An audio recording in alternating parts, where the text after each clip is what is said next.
চালের দাম ফের বাড়ছে। মোটা মাঝারি সরু সব ধরনের চালের দামই বাড়তির দিকে। নতুন আমন ধান ঘরে উঠলেও কমছে না দাম। ধান উৎপাদনের জন্য বিখ্যাত দিনাজপুর জেলা। চলতি বছরে এই জেলাতে 2,60,820 হেক্টর জমিতে আমন ধান চাষ করা হয়েছে। জেলাতে প্রায় আমন ধান কাটা মারাই শেষের দিকে। চালের দাম স্বাভাবিক রাখতে সরকার ভারত থেকে শুল্ক মুক্তভাবে চাল আমদানি করছে। হিলি স্থলবন্দর দিয়ে রেকর্ড পরিমাণ চাল আমদানি হচ্ছে, তবুও কমছে না চালের দাম।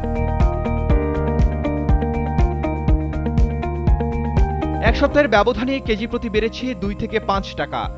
বর্তমানে 28 জাতের চাল কেজি প্রতি 3 টাকা বেড়ে 65 টাকা, শম্পা কাটারি কেজি প্রতি 2 টাকা বেড়ে 72 টাকা, রত্না আতফ কেজি প্রতি 2 টাকা বেড়ে 60 টাকা, স্বর্ণা 2 টাকা বেড়ে 54 টাকায়, জিরাশাইল জাতের চাল কেজি প্রতি 5 টাকা বেড়ে 75 টাকা দরে বিক্রি হচ্ছে।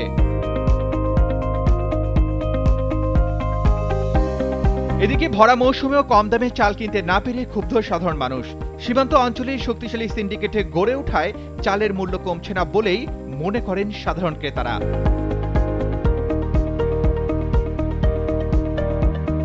বিশেষ করে চালের বাজার নিয়ন্ত্রণে নজরদারি ব্যবস্থা না থাকায় মূল্য কমছে না বলেও মত তাদের।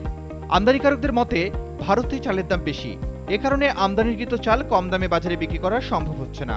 হিলি স্থলবন্দর দিয়ে চাল যথেষ্ট পরিমাণ আমদানি হচ্ছে, কিন্তু মেন সমস্যা হচ্ছে ডলারের দাম বৃদ্ধি পাওয়ার কারণে এবং ইন্ডিয়াতে চালের বাজার বেড়ে যাওয়ার কারণে চালের আসলে মূল্যটা কিছুটা বৃদ্ধি পেয়েছে। এই কারণে একটু চালের মূল্য বেশি পড়তেছে আমদানিকৃত চাল। ইতিপূর্বে অনেক এলসি করা আছে, এই এলসিগুলো বাজারে, এই মালগুলো বাজারে ঢুকলেই চালের বাজার স্থিতিশীল হবে বলে আমরা আশা করতেছি। আমাদের শুল্কায়ন সর্বনিম্ন $410 আমরা শুল্কায়ন করে থাকি। যারা 400 বা $380 যদি তারা এলসি করে থাকে, কিন্তু আমরা 410 আমরা শুল্কায়ন করি। আর কেউ যদি এর এলসিতে 520, 510 বা অন্য কোনো ভ্যালুতে তারা এলসি করে, সেক্ষেত্রে অ্যাজ পার ইনভয়েস ভ্যালুতে আমাদের শুল্কায়ন। ব্যবসায়ীদের চাল যেহেতু আমাদের দেশে এটা এখন নিত্য প্রয়োজনীয় দ্রব্য সামগ্রী, চাল আমদানি করলেও এখন একটু তারা খালাস নিতে একটু স্লো কাজ করতেছে। কারণটা হচ্ছে এখানে আমাদের দেশে হয়তো প্রচুর ধান উৎপাদন হয়েছে এবং এর বিপরীতে চাউলও হচ্ছে, যার কারণে মার্কেটে হয়তো তারা আশানুরূপ দাম না পাওয়ার কারণে কিংবা পাইকারি তাদের ফরিয়া না থাকার কারণে হয়তো চাউলটা, কিন্তু আমাদের এক্সামিনেশন এবং শুল্কায়ন আমরা দ্রুত দিনের দিনে করি।